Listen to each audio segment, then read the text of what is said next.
guys, this is Ollie. Nowadays, when you look at the global stages of music festivals, you see a lot of familiar names, right? That's because there's always K-pop artists. Coachella, Lollapalooza,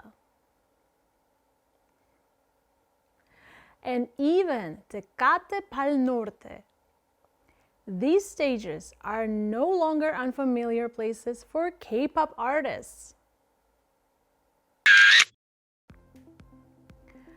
Coachella, the biggest music festival in the US, draws over 200,000 people every year.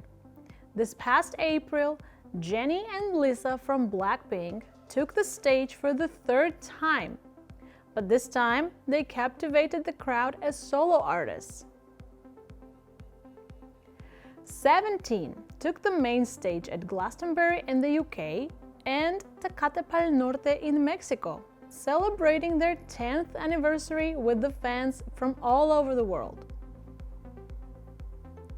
And this July, BTS's J-HOPE is set to headline the stage at Lollapalooza Berlin. Lollapalooza is a major music festival that began in Chicago back in 1991. Now it takes place in countries around the world, including the US, France, Chile, Brazil, and Germany. IVE will also be performing at this year's Lollapalooza Berlin. Following their appearance in Chicago last year, this will be their second time joining the festival. Fans around the world are excited to see what kind of performance they will bring this time. TWICE is set to headline Lollapalooza Chicago, which will be held from late July to early August. Rising K-pop groups like Boy Next Door, Extraordinary Heroes, and Cat's Eye are also joining the stage one after another. K-pop is no longer just a trend. You can really feel that it's become a true part of the global music scene. K-pop in 2025 shows no signs of slowing down. Let's take a look at some recent releases and tour updates from your favorite K-pop stars. On May 16, BTS Jean released his second solo album, Echo. He's taken on a youthful rocker concept, bringing refreshing yet emotional performance to the stage. The title track, Don't Say You Love Me, is a ballad that expresses the pain of not being able to let go of love. He's also staying active with a fan-con tour and appearances on variety shows like Run Jean and Kian's Bizarre B&B. No doubt, his charm is unbeatable. Now let's see what's new with 17, SSERAFIM, and Blackpink. On May 26, 17 will release their 10th anniversary full-length album, Happy Birthday. The album title combines Happy Birthday and Burst, symbolizing both a celebration and a fresh start, as if they're being born again. SSERAFIM is celebrating their 3rd anniversary with their first world tour, Easy Crazy Hot. They kicked things off in Seoul this April and will be meeting fans across Japan, Taiwan, and more, heading to North America by September. Blackpink will start their stadium tour on July 5 in Goyang, with 18 shows scheduled across 10 cities in North America, Europe, Japan, and more. Once again, they're preparing large-scale performances set to capture the hearts of fans around the world. But not every stadium show is a celebration.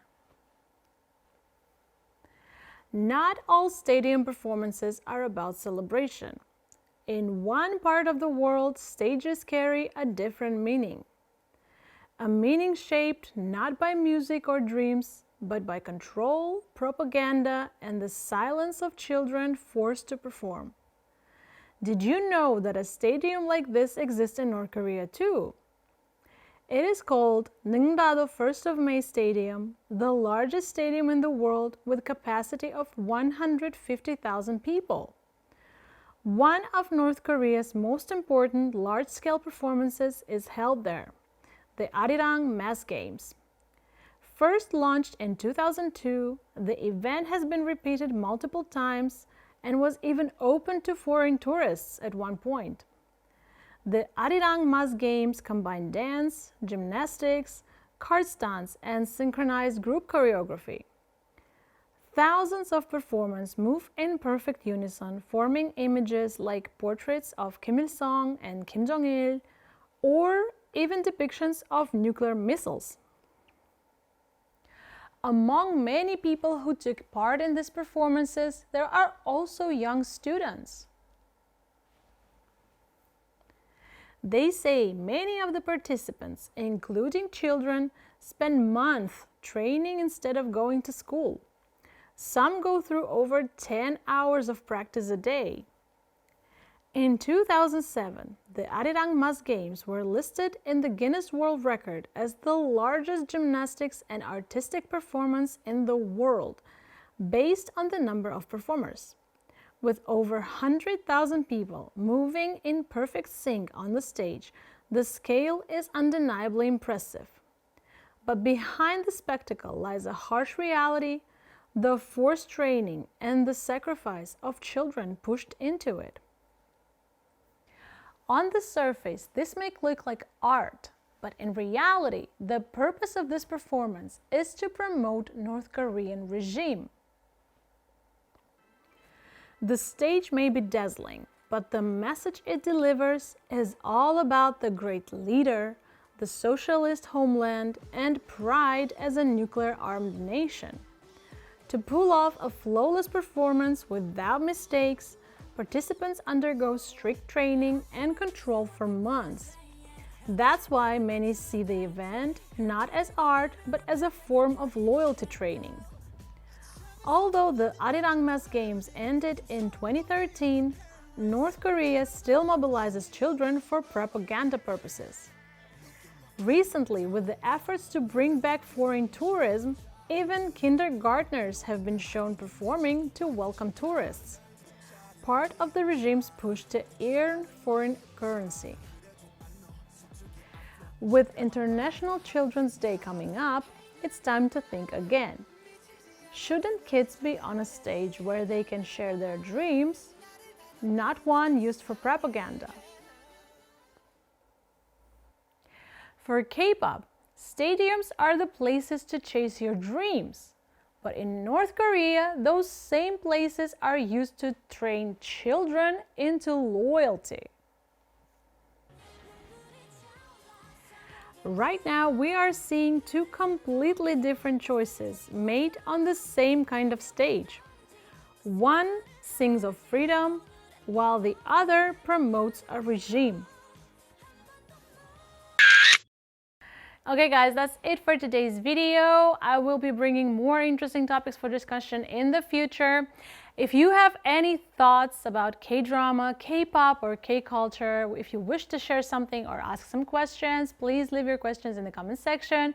Don't forget to like and subscribe. I'll see you next time. Until then, 안녕!